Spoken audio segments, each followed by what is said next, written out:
তাদের যে কোনো বক্তব্য দাবি বা অ্যাক্টিভ পাচ্ছেন তারা ওসিআইসিদের সঙ্গে মিট করবেন এবং তাদের কাছে রিপ্রেজেন্টেশন দেবেন, জানতে চাইবেন, সেটা তাকে স্যাটিসফাইড করা এবং যথাযথ উত্তর দেওয়ার দায়িত্ব কনসার্নিং পুলিশ স্টেশনে, সেটা নিয়ে আপত্তি নেই। হঠাৎ করে কিছু লোককে জড়ো করে ধর্মীয় স্লোগান দিয়ে পাথর ছোড়া, এটা শ্রীনগরেও বন্ধ হয়ে গেছে, আমার মনে হয় পশ্চিমবঙ্গে বা কলকাতাতে এটাও বন্ধ হওয়ার খুব দরকার রয়েছে।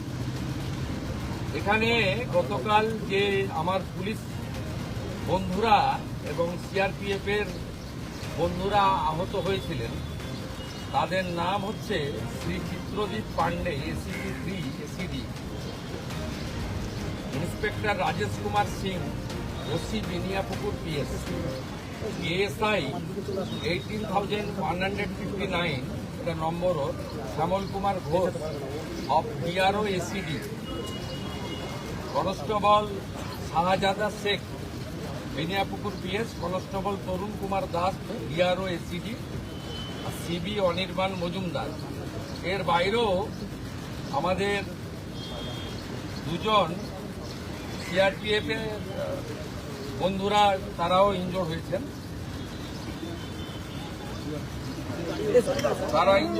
আমি মূলত এদের সঙ্গে দেখা করতে এসেছিলাম, ওদের শরীর স্বাস্থ্য কেমন আছে, ওদের ইনজুরি কেমন হয়েছে, আর আমাদের যে এন্টার ফোর্স কালকে এত ভালো কাজ করেছেন, বড় ল অ্যান্ড অর্ডার ক্যাজুয়ালিটির হাত থেকে মানুষজনকে বাঁচিয়েছেন, তাদেরকেও আমি সাপোর্ট দিতে এসেছিলাম।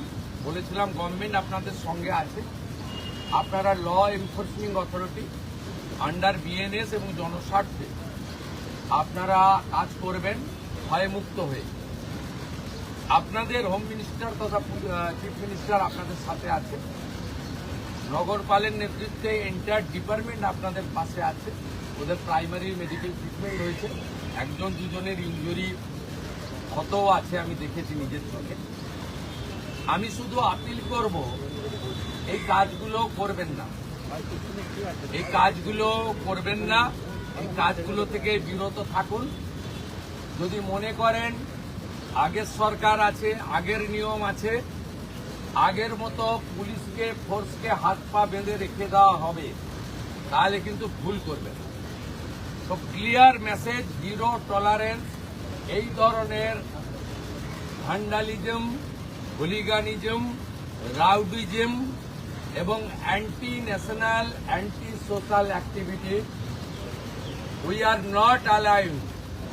আমি পুলিশ মন্ত্রী, হোম মিনিস্টার হিসেবে লাস্ট ওয়ার্ড বলে গেলাম, একটা পুলিশের গায়ে যদি হাত পড়ে, এই সরকার তার আইন প্রয়োগ করে যতদূর যেতে হয় হবে, শুধু অ্যারেস্ট নয়, কনভিকশন করানো পর্যন্ত ক্লোজ মনিটরিং করার দায়িত্ব আমাদের থাকবে।